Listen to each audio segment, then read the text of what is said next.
In this exercise tutorial, I'm going to be showing you how to do a single leg hip hinge on a TRX. So firstly, single leg hip hinges are going to be working your hamstrings, glutes, lower back and core.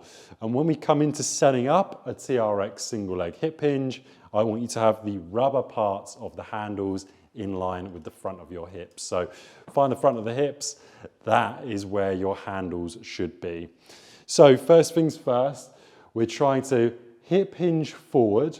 We're going to kick the back leg up as we do so. We're going to try and keep a neutral spine, so a straight spine, and we are going to be working the hamstrings, glutes, lower back and core. So take one step back, feet together. From here, what I want you to do is choose which leg that you're going to do your single leg hip hinge with.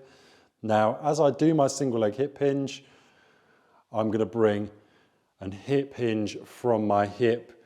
Arms are coming forwards, and you'll notice my legs coming back. And then once we come back into the start position, that would be one repetition. So same again, hip hinging from the hip, arms come forwards, stabilize, and back up. Last time, hip hinge forwards, keep that straight back, stabilize, and back up. That's how to do a single leg hip hinge on a TRX. You would repeat the number of reps and sets you did on one side and do exactly the same on the other.